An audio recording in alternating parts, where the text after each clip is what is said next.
Now, konting kwento lamang po, background po tayo dito po sa ating binasa.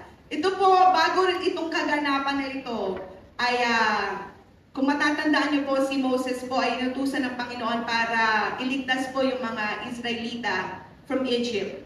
That he was commanded by the Lord na siya ang mag-lead so that the Israelites will be free from the Egyptian slavery.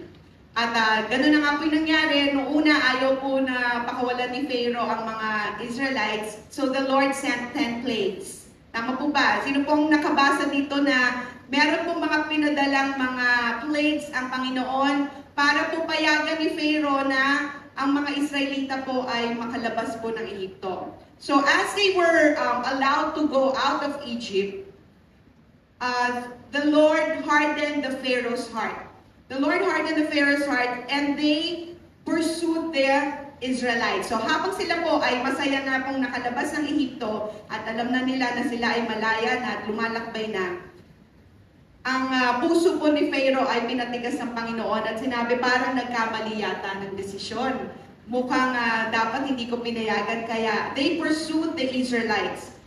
And in verse 12, nung nakita na po ng mga Israelita na sila ay sinusundan ng mga Egyptians, natakot na po sila. At sa verse 12 po, ito po yung sinabi dyan, "Is not this what we said to you in Egypt? Leave us alone that we may serve the Egyptians, for it would have been better for us to serve the Egyptians than to die in the wilderness." So the Israelites experienced a feeling of uncertainty and doubt kay Moses. So nagkaroon sila ng pangamba, nagkaroon na sila ng alinlangan dahil nga sila ay hinahabol na muli ng mga Egyptians. So just after their escape sa Egypt, Moses encouraged the Israelites with these words. Patuloy na in-encourage ni Moses ang mga Israelita na huwag matakot at patuloy na magtiwala sa Panginoon. So sino po ngayong umagang ito ang nakakaranas ng ganong pangamba, ng takot na para bang kahit na sa palagay natin ay malaya na tayo, ay hindi pa rin talaga tayo nakakawala sa mga iba't ibang bagay, sa iba't ibang suliranin sa ating mga buhay. I know most of us are uncertain and feeling anxious today, but ito po yung salita ng Diyos na nais niyang ibigay sa atin. So now the title of our sermon today is, "Stand Still, the Lord will fight for you." Stand still, the Lord will fight for you. So, paano ba natin mawawaksihan or maaalis sa atin yung kawalan ng katiyakan? How can we still be still in times of certainty? Kapag po sinabing uncertainty, that's kawalan ng katiyakan, hindi na natin alam what's in store ahead of us. So, how can we be still? Yan po ang sabi ng Panginoon, be still, stand still, and see the salvation of the Lord. Pero paano nga ba natin magagawa yan kung tayo ay bugbog naman sa kaliwat kanan ng mga problema sa ating mga buhay? Now, we can only be still in times of uncertainty. Number one, if we cry out to God. Cry out to the Lord. Sino po dito yung kapag punong-puno na yung dibdib mo, punong-puno na talagang pangamba, ay nakakaluhod at nakakaiyak pa sa Panginoon? Amen? So kung hindi nyo pa nagagawa yan, alam nyo po, yan po ang pinakamasarap na gawin kapag tayo ay bugbog na sa problema, just to kneel down and cry out to God. Dahil ang Panginoon po, nakatingin yan sa puso natin eh. So instead of being worried or being anxious sa mga kaganapan sa buhay natin, sa ating mga suliranin, number one that we should do is to cry out to the Lord. Iiyak mo yan, kapatid, sa Panginoon. Dahil ang Diyos ay malambot ang puso sa kanyang mga anak na kapag tayo umiyak sa Kanya, nararamdaman ni Lord yung pain, nararamdaman niya yung anxiety, nararamdaman niya lahat yan. And He is always there for us para tayo ay pagaanin ang lahat ng ating mga nararamdaman. In Psalm 18 verse 6, it says there, "In my distress, I called upon the Lord and cried out unto my God." In my distress, I called upon the Lord and cried out unto my God. Sa aking suliranin, sa aking mga pangamba, ako ay nagtaas ng aking mga kamay at umiyak sa Panginoon. Alam niyo po, madali po sa tao na kung minsan ay meron tayong pinapakita na magandang aura sa atin. Amen? Dahil minsan nakakaharap pa tayo sa mga tao na nakangiti. Pwede natin ipakita na yes, we are okay. Pero ang Diyos po, alam niya kung ano nangyayari ngayon. And right now, as you are sitting, alam ng Panginoon kung ano yung mga nararamdaman mo, kung ano yung mga kabigatan sa puso mo. Kaya kapatid, iiyak mo yan sa Panginoon. There is no other way but to cry out to the Lord in the times of our distress. Amen? So, paano pa ba tayo magiging panatag at payapa sa oras ng ating kawalan ng katiyakan? Number 2, we should acknowledge our limitations. Ang tao po ay may limitasyon, pero ang Diyos po unlimited. Walang hangganan ng Panginoon. Tayo, we can only do so much. Kaya lang natin, di ba sabi dyan, ay tayo ang gumagawa ng paraan. Sige po, gagawin ko ito ng paraan. I can do this, I can do that. But really, sa totoo lang, may limitasyon about sa atin. Hindi natin kayang punan yung butas. Hindi natin kayang punan yung kakulangan sa ating mga buhay. We can only do so much. So we should acknowledge our limitations to the Lord. That's why in the verse that we have read, yun po yung sabi ng mga Egyptians, di ba, kay Moses, ay ng mga Israelita kay Moses, leave us alone, pabayaan mo na kami. Dinala mo kami dito para mamatay. Mabuti pa na nandun kami sa Egypto. They acknowledge na nung na-realize nila, dahil they were under slavery, meron silang kinakain, meron silang natutulugan, meron silang naiinom. But during the time that they were in the wilderness, wala. Tapos, sila ay hinahabol pa ng mga Egyptians. So they would rather go back to Egypt para mas ma-enjoy nila yung pagkain kahit na sila ay alipin na, rather than die on the desert. In-acknowledge nila na hindi natin kaya dito. But, do you know what? Kapag po tayo ay maging tapat sa Panginoon na sinabi natin, Lord, hanggang dito lang talagang kaya ko. Hindi ko na kaya itong lahat na to. Limitado ang resources natin, limitado ang lakas natin. We just have to admit that to the Lord. And admitting our own limitations, admitting that one's own efforts are not enough. What we should do is surrender to God's will and trust God to act on one's behalf and acknowledge one's human weaknesses. We should acknowledge what our weaknesses are. Kaya nga, kapag alam mo yung kahinaan mo, i-acknowledge mo yan, dito ako mahina. Kasi pag nalaman mo dito ka mahina, iiwasan mo na yan. Lalo na sa mga temptations. If you know that you are weak on this area, iiwasan mo na yan kasi dyan ka parating bumabagsak. So i-acknowledge mo yan. Huwag mong i-deny. Sometimes we are in denial that we are weak on these areas. Kaya kadalasan dito pa rin at dito pa rin tayo bumabagsak. At sinasabi ng Panginoon sa atin ngayon, at sabihin mo rin sa katabi mo, it's okay not to be okay. It's okay not to be okay. Let's not pretend that we're always okay because it's okay not to be okay. Why? Kasi pag in-acknowledge natin na, Lord, hindi talaga ako okay. I need your help. I need you. Makakakilos ang Panginoon sa buhay natin. Tama po ba? It's okay not to be okay. Give yourself permission to not feel okay. Sometimes kaya lalo tayo nabibigatan kasi pinipilit natin na sabihin sa sarili natin, okay ako kahit hindi naman okay. Kaya kapag dumating sa punto na tayo punong-puno na, kadalasang sumasabog. Tama po ba? Kahit sa mga, yan, in reality, even sa mga estudyante, kapag sinabing, okay ka ba? Okay lang ako, pero punong-puno na pala, wala silang napagsasabihan, wala silang mga pwedeng, may mga estudyante, hindi masyadong open sa mga parents. So, tinatago nila kung ano yung mga nararamdaman nila. Even parents, sa mga mag-asawa, sometimes nagtataguan tayo ng mga ating mga nararamdaman na hindi na pala tayo okay. But you know what? Today, pinapaalala sa atin ng Panginoon na okay lang na hindi ka maging okay kasi ako naman ang magpapa-okay sa'yo.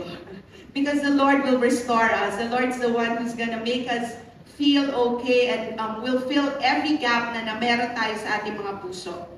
So, it's okay not to be okay. We should acknowledge our limitations. And number 2, we should lay down our expectations. So when we cry out to God, i-lay down natin yung mga expectations natin sa Panginoon. Kapag umiyak po tayo sa Panginoon, wag lang iyak ng iyak. Sabihin mo sa Panginoon, Lord, I am laying down all my expectations. Ito, Panginoon, yung aking problema at ito rin po yung na-expect ko sa iyo, Panginoon, na gawin mo. Psalm 55 verse 22 says, cast your cares on the Lord and He will sustain you. He will never let the righteous be shaken.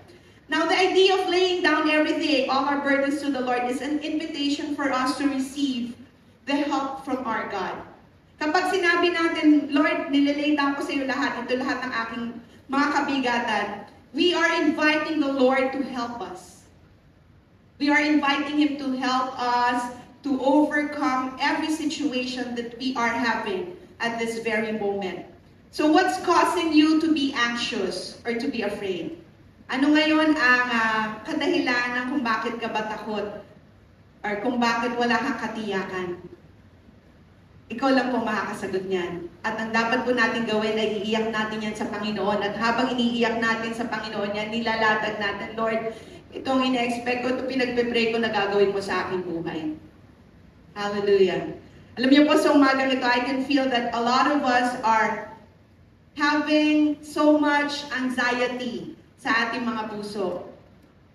I don't know, kasi kahit po naman tayo, ako po as myself, I'm also being burdened by a lot of things. Pero one thing is for sure, kaya po tayo nakakatayo tuwing tayo ay binabangon ng Panginoon kada umaga, kahit nabatpat na tayo ng problema, nakakatayo tayo dahil ina-assure ng Panginoon, yung buhay, yung hininga na binigay ko sa iyo ngayong umagang ito, may plano pa rin ang Diyos sa iyo. Amen? Meron pa rin gagawin ng Panginoon sa buhay mo. Gaano man kabigat yung problema, ikaw ay binuhay ng Panginoon ngayong umagang ito, binigyan ka ng panibagong araw, panibagong hininga sa iyong buhay. Hindi pa tapos ang Diyos sa buhay mo. Sabi mo nga sa katabi mo, hindi pa tapos ang Diyos sa buhay mo, kaya okay lang na hindi ka maging okay dahil ang Diyos ang patuloy na magtutuwid at patuloy na tutulong sa atin. Palakpakan po natin ang Panginoon. Hallelujah! Now, ano pa po ba ang dapat natin gawin to be still in times of uncertainty? Number 2, do not worry. Yan, sabihin mo ulit sa katabi mo, kailangan pinapaalala. Minsan, pag nakikinig lang tayo, nakakalimutan natin. But remind your neighbor, do not worry. Huwag kang mag-alala. Ayan, ang daling sabihin, no? Pero pag tayo na yun nasa sitwasyon, sometimes, it's really hard. Pero kung wala man nagsasabi sa'yo na, do not worry, say that to yourself. Huwag kang mag-alala. Don't worry. Yan po yung ina-assure sa atin ng Panginoon. So, when the Egyptians were running after the Israelites, natakot po sila. Pero si Moses, instead na siya rin ay magpanik, sinabi niya sa kanyang mga sinasakupan, sa mga nililid niyang mga Israelites, do not worry. Moses answered the people, do not be afraid. In verse 13, do not be afraid, stand firm, and you will see the deliverance of the Lord that He will bring to you today. The Egyptians you see today, you will never see again. Huwag kang mag-alala, huwag tayong matakot, huwag tayong mangamba. Yung mga worries natin, tignan lang natin at abangan natin anong gagawin ng Panginoon. Yung mga Egyptians na nakita natin ngayon, we will never see forever. Yan po yung assurance ni Moses sa mga Israelites. So, today, if you are worrying, yan din yung i-assure mo sa sarili mo. Yan din yung i-assure po natin sa sarili natin that I will not be afraid, I will stand firm, and I will see the salvation of the Lord in my life. So, how can we turn our fear to faith? Paano ba? Ang dali naman sabihin naman na huwag mag-alala. Paano po ba natin masishift yung fear natin, yung pangamba natin sa ating pananampalataya sa Panginoon? It says there, number 1, trust in God. Magtiwala ka sa Panginoon. Trust in God. So God knows every struggle that we are facing. He knows how to overcome it. So ang kailangan lang natin gawin ay patuloy na magtiwala sa Diyos. Sabi dito, this act of obedience is a lesson for us to trust God's guidance even when it doesn't make sense. Even when it doesn't make sense, we should trust in the Lord our God. Last Sunday po, yung po isa sa mga nabanggit ko ng third service na during the time of King Jehoshaphat, na sila po ay sinusugod na rin ng iba't ibang mga armies. Sabi niya, Lord, hindi ko na alam ang gagawin ko. But I trust you and I look onto you kung ano ang tulong na gagawin mo sa amin. So we should just trust God in everything. Magtiwala tayo sa Panginoon na alam niya ang pinagdadaanan natin at hintayin lang natin ang pagkilos niya at pagtugon niya sa bawat panaghoy mo, sa bawat panalangin mo, magtiwala tayo sa Panginoon. Second, let God take the lead. Hayaan natin na si Lord ang mag-lead sa atin. Sometimes yun nga, it's human nature na ginagawa natin ang paraan. Hindi natin nahayaan na si Lord ang mag-lead ng buhay natin. Kaya dahil mali ang pag-lead natin sa sarili natin kung saan tayo napupunta. Tama po ba? Kung saan tayo, hindi yung direksyon na nais ng Panginoon para sa atin. But right now, let God take the lead in our lives. We can give God our worries, our struggles, all our anxieties, and we can stop trying to fight on our own and let God take over. Once again, let God take over in your life. Hayaan natin na ang Diyos ang manguna sa buhay natin. Huwag na natin unahan ng Diyos na pangunahan ng buhay natin. Let God take the lead in our lives. Hallelujah. And thirdly, lean on God. So we should trust in God. We should let God take the lead. And thirdly, we should lean on God. We can call on God for help when we face any challenge in our lives. Hallelujah. At sa umagang ito, ina-assure tayo ng Panginoon na kapag tayo nagtiwala sa Kanya, when we put our trust in our God, lahat ng kinakailangan natin sa ating mga buhay, siya rin naman ang nagpo-provide. Tama po ba? Alam naman ng Panginoon yan kung anong kailangan natin, kung ano yung mga pinagdadaanan natin. Na Lord, ito na lang talagang natitira, but we know that our God will provide for us. And sometimes we just have to just stay still at magtiwala lang tayo sa Panginoon. And thirdly, yun nga po ang sinasabi ng Panginoon, stand firm, God's got your back. Stand firm, God's got your back. Yan, sagot ng Panginoon, sinasabi niya, I got you, I got your back. Stand firm. Kailangan lang manatili tayo na nakatayo. Do not be anxious. Be still and acknowledge that our God knows everything that is happening to us. Now, with their backs up against the wall of the Red Sea and the Egyptians' army are quickly approaching, yung mga Hebreo po cried out to Moses. And no doubt, Moses cried out to God and he did the same. Sinabi, stand firm and see the salvation of God. God's got your back. It means God is watching you and protecting you and supporting you. Kapag sinabi, God's got our back, He's always watching us. He's always protecting us. And He is always supporting us. Masarap po pakinggan talaga at parati natin na kapag tayo ay batbat na ng problema and sometimes we really don't know what to do, paalalahanan natin ang ating mga sarili. Si Lord naman ang may sagot ako ni Lord. Tama po ba? Sagot ako ni Lord. Once again, sabihin mo sa katabi mo, sagot ka ni Lord. Ayan, sagot po tayo ni Lord. He is watching over us, He is guiding us, and He is protecting us.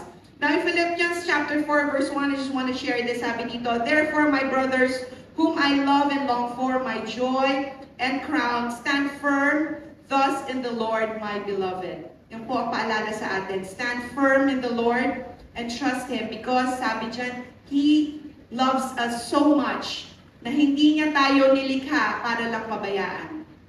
Hindi tayo nabuhay dito na parang musbong lang at pinabayaan ng Panginoon. We were created by God because God has a plan for us. May plano ang Panginoon para sa bawat isa sa atin. Meron man tayo sariling plano, but we know the Lord's plan is always the best. The Lord's will is always the best. It may not have that same, hindi man natin nakikita yung pagkilos ng Panginoon dun sa iniisip natin na pagkilos ng Diyos. Pero isa lang ang tiyak, mas higit ang plano at kalooban ng Panginoon para sa bawat isa sa atin. Amen? Kaya minsan sabi natin, Lord, hindi mo pa sinasagot yung panalangin ko. Kasi iba yung iniisip natin ang pagtugon ng Panginoon. Yung pala tinutugon na ng Diyos yung ating panalangin sa kapamaraanan na nais niya sa ating mga buhay. So we just have to stand firm because God's got our back. And lastly, ano lang po ba dapat ang gawin natin every time that we are anxious, every time that we are worrying? Number 4, it says here, be silent.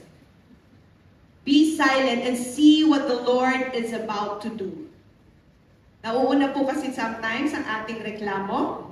Nauuna sometimes ang ating kung ano-ano mga sinasabi natin, kung ano-ano ginagawa natin. But this time, the Lord wants us to be silent and see what He's gonna do sa ating mga buhay. Minsan kailangan lang talaga is to just keep quiet at hayaan natin na ang Diyos ang mangusap sa buhay natin. Hayaan natin ang Diyos ang kumilos sa atin. At tignan lang natin, abangan natin kung ano yung hinaharap na nais ng Diyos sa atin. Amen? See what the Lord is about to do to you. Now with their backs up against the wall, their backs up against the Red Sea, and their faces towards approaching the Egyptian armies, the Hebrews grumbled. Nagreklamo sila kay Moses kasi nga, di ba? Imbis na sila ay masaya na dun sa Ehipto, kahit na pagod na sila, they still have something to eat and something to drink. But they grumbled. Nagreklamo na yung mga Israelita dahil nga inalis sila dun sa kanilang comfort zone. So sometimes, and most of the time, when we are taken away from our comfort zones, ang nauuna sa atin reklamo. Kasi komportable na ako, Lord, sa ginagawa kong ito. Bakit ito ngayon ang pinapagawa mo? So nauuna sa atin yung reklamo bago natin gawin. Tama po ba? Sa mga kabataan, ayan, ang dami ko kasi nakita ng kabataan nila. Minsan kapag kami pinapagawa sa atin, nauuna muna yung reklamo bago tayo sumunod. Tayo po ay mga kabataan din sa paningin ng Panginoon dahil tayo kanyang mga anak. So minsan sinasabi ng ating Diyos, ito ang gawin mo, nauuna muna yung reklamo, Lord, hindi ko yan kaya. Hindi ko forte yan. Dito mo ako ilagay. Nutusan pa natin si Lord kung saan tayo ilalagay. Lord, hindi, ayoko yan negosyong yan. Ito yung mas gusto ko yung negosyo. So diniktahan pa natin ng Panginoon at dito tayo nagpunta sa negosyong ito. Hindi natin sinunod yung kalooban ng Diyos. And sometimes, and most of the time, when we disobey the Lord, hindi po talaga nagiging successful yung kung ano man yung ating mga ginagawa. Tama po ba? We've experienced that so many times.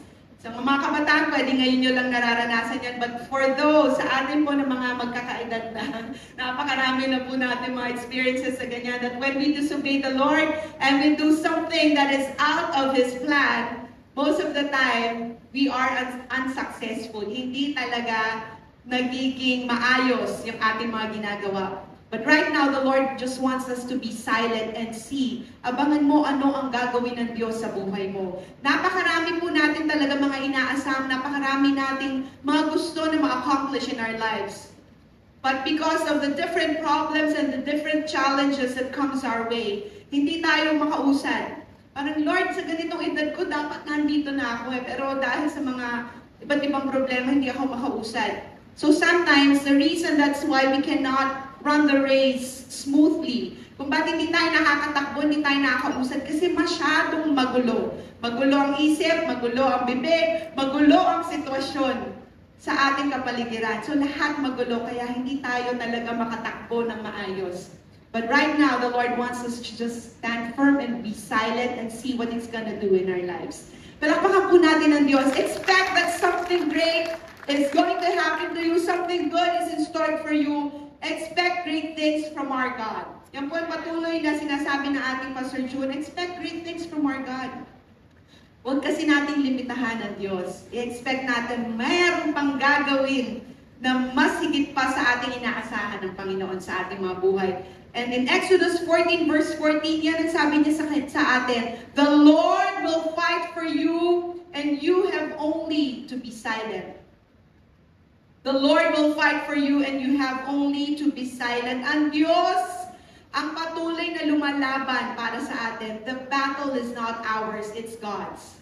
Ano man yung battle ng buhay natin, ang Diyos yung nakikipaglaban dyan. The Lord will fight for you. Hindi tayo ni minsan man iiwanan ng Panginoon kapag tayo may mga pinagdadaan ng kabigatan. Hindi lamang natin minsan nalalaman or naiisip na kasama natin ng Diyos, but all of the time, God is always with us and God is always fighting for every challenge, for every problem that we have. Amen? Masarap po talagang isipin na kasama natin ang Panginoon sa bawat yugto ng buhay natin na pinagdadaanan. So if you are in that situation right now, you have so many battles in your lives, just be still because the Lord is fighting for you. Amen? Palakpakan natin ng Diyos. Ang Diyos ang patuloy na kasama natin sa bawat laban ng ating mga buhay.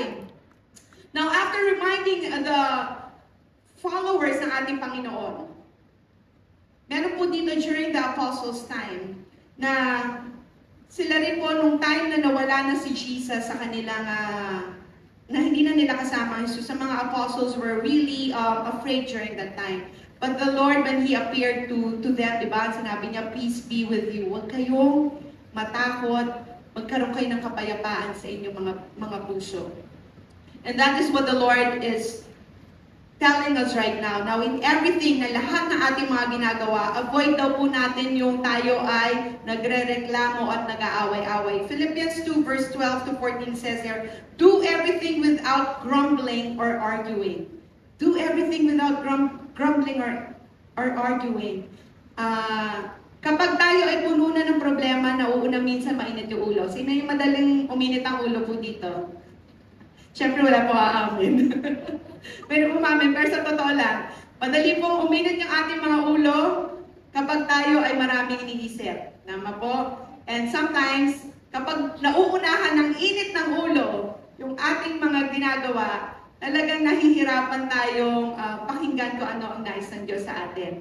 So this morning, He is reminding us that in everything that we do it without grumbling or arguing. Huwag ka nang magreklamo. Huwag ka nang makipag-away. Kasi hayaan natin si Lord. Now, if people are telling a lot of things against you, huwag mo na silang sagutin. Lalo na po sa social media with what is happening right now, ang dali pong masiraan ng mga tao dahil lang sa social media. And that is one of the causes of the mental health ng mga kabataan ngayon dahil pag may nabasa, ganito pala, ito sinabi niya, mga kapatid, hayaan po natin sila. Hindi natin kaya ipagtanggol ang ating mga sarili. Just let the Lord fight for us. Huwag na tayo makipag-away, huwag na tayo magreklamo, huwag ka na rin sumagot dun sa social media na hindi ako ganyan, si ganito, gano'n. Diyan po nangyayari, I realize that in our world today, diyan po umiikot ngayon ang buhay ng mga tao, especially the youth. Sa ating pagbababad sa social media, sometimes we believe on things that we see, we believe on things that we hear, which is not validated. Pag nakita lang natin, ganyan pala yan, kasi nabasa mo, kasi narinig mo. Madali sa atin mag-comment kapag hindi ikaw yung nababasa mo. Paano kung ikaw na yung nabasa mo na may maling sinabi o masamang sinabi sa iyo ang kapwa mo? Ang una-unang nangyayari sa atin, di ba? Gusto natin makipaglaban, gusto natin ipaglaban yung sarili natin. Gusto natin gumante, igante yung mga ginawa ng tao sa atin. Pero right now, today, the Lord is reminding us to just be silent and see what He's gonna do in our lives. Amen? Napakasarap pong isipin na sa panahon na tayo ay minabatbat ng problema. Even last week, marami po sa ating binaha, maraming binagyo, maraming nagkasakit. Pero nakita po natin yung pagkilos ng kamay ng Panginoon sa atin. Kaya ka naroon ngayon, kapatid, dahil hindi ka pinabayaan ng Panginoon. Amen. Hallelujah. Hindi tayo pinabayaan ni Lord. Yes, nakaranas tayo. Marami sa atin, we could probably be one of those na binaha o nasira yung gamit. Pero hanggang tayo nananatiling buhay, that is one, isa sa totoo yan na ang Diyos ay hindi tayo pinabayaan. That is one thing that we should be grateful for. Na kaya kayo nakaten ngayong Sunday na ito dahil ang Diyos hindi ka pinabayaan. Amen? At ni minsan hindi ka pababayaan ng Panginoon at ni minsan hindi tayo pagkukulangin ng Panginoon. The Lord will never leave us, will never forsake us. Hindi tayo tatalikuran ng Panginoon, bagamat madalas tayo tumatalikod sa Kanya, but the Lord will never forsake us. So today, yan po yung i-remind natin sa ating Panginoon, sa ating mga sarili, that even in times of anxiety and in times of trouble, Lord, I will just cry out to you and I will lay down everything to you, Lord. Hindi po ako mag-aalala, Panginoon, dahil alam ko ikaw ang Diyos na patuloy na kasama ko. At ang kailangan ko lamang gawin ay manatili, to be still and stand firm, because I know that you will do something great in my life today. Amen? So alalahanin mo, ano ba yung pinagdadaanan mo ngayong kapatid? Now is the time para ating pong ibibigay sa Panginoon lahat ng ating mga kabigatan, lahat ng ating mga suliranin, because really the Lord is always with us. I just want to share this verse to you. Kung maano nyo, in Joshua chapter 23, says here, whatever you face in the weeks ahead, remember that nothing you experience is uncertain to God. He knows our deepest thoughts, our inmost being. He was at work in your past. He is at work in your present, and He will also be at work, and He holds your future. Yan po yung ina-assure sa atin ng Panginoon. He was the one who held our past. He is holding right now our present, and He's gonna hold our future. Mula sa ating kapanganakan hanggang sa oras na tayo kanyang kunin, hawak tayo ng Panginoon. Kaya hindi tayo dapat mag-alala, hindi tayo dapat matakot. So in conclusion to our word today, sabi dito, in a world full of anxiety, let us be reminded that God has not forgotten us. He's not watching from a distance. He's closer than we can imagine. So close that He lives inside of us. Ang Diyos ang nananahan sa puso natin. Ang Diyos ay hindi lamang nakatingin sa malayo. Siya ay kasama natin. Right now, the Lord is here. So you may feel trapped, afraid, and uncertain, but God says, do not be afraid, be still, stand firm, and see how the Lord will fight for you. Once again, we will declare today, do not be afraid, be still, stand firm, and see how the Lord will fight for you. Palakpakan po natin ang Panginoon. Lahat po na may mga battles, lahat po na may mga suliranin ngayon, tumayo po tayo. And the Lord is reminding us not to be afraid, that we should always be still and stand firm and see how He's gonna fight for us. Ang Diyos ang kasama natin sa bawat lakbayin natin, sa bawat kabigatan natin, sa bawat suliranin natin. The Lord will always fight for us. We should only be still and see na kayang gawin ng Panginoon yung mga bagay na hindi natin man lang naisip na kaya niyang gawin. He is showing us something right now. Kaya kung ikaw kapatid ay may pinagdadaan ng problema sa umagang ito, I just want you to raise up your hands. Itaas natin ang ating mga kamay sa Panginoon. Alam niyo yung kabigatan na yan? Alam niya ng Diyos. Nakikita ng Panginoon lahat ng kabigatan ng ating mga puso. And He just wants us to cry out to Him. To cry out to Him and say, Lord, hindi ko na ito kaya. I cannot do this on my own. And I thank you, Lord God, dahil pinapayapa mo ang aking puso. Ikaw po, O Diyos, ang patuloy na nagpapaalala sa akin na sa oras na aming pinagdadaanan ganito, God, kabigatang ito, Ikaw ang aming kagaanan. Thank you, Lord Jesus.